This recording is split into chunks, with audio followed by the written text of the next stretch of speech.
어른의 행복은 조용하다. 태수님의 글입니다. 마음이 아픈 사람은 가장 먼저 아프지 않은 척을 한다. 아빠는 공황장애다.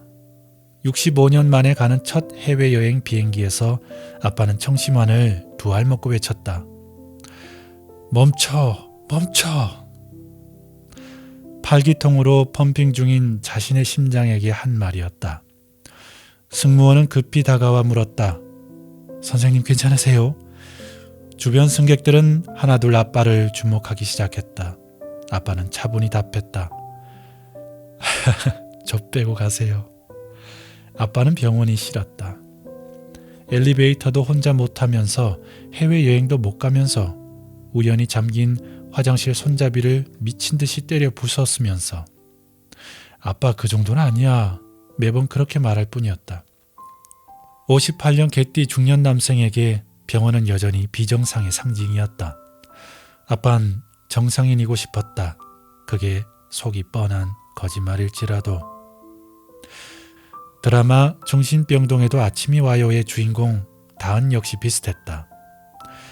엄마, 난 저 사람들이랑 다르잖아. 난 정상인이잖아. 정신병동 간호사가 정신병동에 입원한다니. 다은은 정말로 미칠 지경이었다. 그런데 진찰 중 병원 비품을 부수고 약을 거부하고 소리 지르고 미쳐 날뛰는 자신을 보고 나니 알 것 같았다. 아, 나 진짜 아프구나. 아픈 게 내 탓은 아니잖아요. 다은은 환자들에게 골백 번도 더한 그 위로가 필요했다. 사실이었다. 다은의 병을 다은의 탓으로 돌리는 건 지나치게 잔인한 비약이었다. 하지만 남들에게는 한없이 간편했던 그 한마디가 자신에게는 왜 그리도 어려웠던 건지. 다은은 거의 반년에 가까운 시간을 돌고 돌아서야 자신에게 그 한마디를 건네줄 수 있었다. 사람 일이란 참 알다가도 모를 일이다. 아마 우리 아빠도 비슷했겠지. 이 정도는 별거 아니야. 아픈 게 아니라 그냥 조금 놀란 것뿐이야 라는 간편한 요약이 아빠의 마음에 가장 큰 후유증을 남겼을 것이다. 창피해서, 무서워서, 인정하기 싫어서, 돌이킬 수 없을 것 같아서 우린 여전히 보이지 않는 곳에서 아프다. 마음이 아픈 사람은 언제나 가장 먼저 아프지 않은 척을 한다. 고통의 크기보다 인정받을 수 없다는 두려움이 우리를 더 아프게 하기 때문이다. 아빠는 건강하고 싶었다. 정상인이고 싶었다. 하지만 고통의 종류에 따라 자신에게 아플 자격을 부여하는 아빠 같은 사람이 진정으로 건강한 사람의 정의는 아닐 것이다. 그건 그냥 미련한 사람이다. 진짜 건강한 사람이란, 튼튼한 인간이란 무슨 일이 있어도 절대 아프지 않은 사람이 아니라 고통이 찾아올 때 가장 먼저 자신에게 말해줄 수 있는 사람이다. 더 아프기 전에 얼른 병원부터 가자. 우리 좀 더 자주 아프자. 그리고 빠르게 낫자. 아프지 않기보다는 빠르게 나을 줄 아는 사람이 되자. 한강 작가의 글이 문장 하나하나가 무척 아프지만 편안하고 평범한 문장도 이렇게 아플 수가 있습니다. 하지만 글의 마지막 말미는 새드 엔딩으로 끝나지 않아요. 태수님이 늘 무언가 밝은 희망을 찾으려고 한다라는 느낌을 받습니다. 그렇죠. 일어날 때마다 아야아야 소리를 달고 사는 나이가 되었습니다. 저도. 요즘 제가 러닝을 좀 많이 하는 편인데요.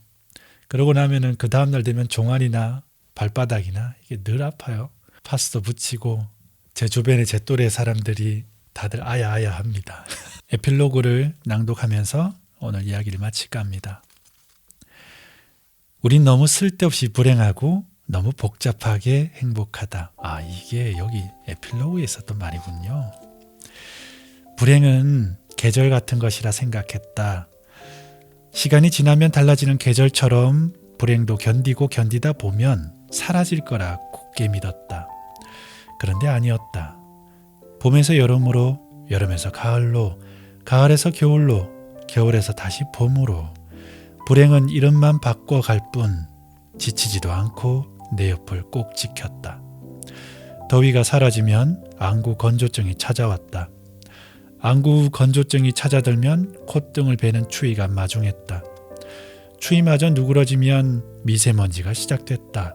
오랜 시간 불행을 마주하며 내가 알게 된 사실이란 결국 그런 것이었다. 불행이란 기다린다고 사라지는 것이 아니라는 것. 필사적으로 도망치고 막아내야 하는 것이라는 것. 물론 위인들의 말처럼 추위도 이겨낼 만큼 튼튼한 마음을 가질 수 있다면야 좋겠지만 그게 어디 쉬운 일인가. 어떤 비교에도 흔들리지 않는 거대한 마음을 키우는 건 또 어떻고. 그런 대단한 일을 이뤄내기 전에 아마도 나는 늙어 죽을 것이다. 인생은 불행한 거야 라는 슬픈 체념을 부정하지 못한 채. 그럴 바에 차라리 옷을 더 단단히 입고 집안의 보일러를 낭낭하게 트는 쪽을 선택한 것이다. 어떤 비교에도 흔들리는 좀생이 같은 내 마음을 너무 잘 알기에 나는 작게 만드는 모든 것들에서 멀어지는 쪽을 선택했다. 이 책에 나온 모든 이야기들은 그런 목적에서 쓰였다. 불행을 이겨내기 위함이 아닌 쓸데없는 불행은 거부하기 위해, 이른바 불행에 대한 수비력을 기르기 위해서. 이제 그 이야기도 여기서 끝이다. 이 조촐한 끝에서 나는 마지막으로 당신에게 바란다. 당신이 행복하기에 앞서 쉽게 불행해지지 않는 사람이 되었으면 좋겠다. 즐겁기 이전에 별탈 없는 삶을 이어가길 바란다. 매일같이 찾아오는 여름철 모기마저 수행이라 버텨내는 사람이 아니라 꼼꼼히 방충망을 치고 모기향을 켠 뒤 잔잔한 밤을 보낼 줄 아는 현명한 사람이 되길 바란다. 이 책이 당신에게 그런 마음을 전해주었길 진심으로 바라며 이만 이야기를 마치겠다. 행복해지길, 아니 불행해지지 않길 바라는 마음으로. 2024년 가을 태수. 그 이미지로만 봤을 때는 책의 표지가 얼마나 예쁜지 잘 몰랐어요. 책을 손에 쥐고 이 파스텔 톤의 색깔을 곰곰이 보니까 따뜻한 마음을 가진, 글을 쓰는 감성이라든가 문장의 어떤 문체나 책 표지가 책 내용과 참 잘 어울립니다.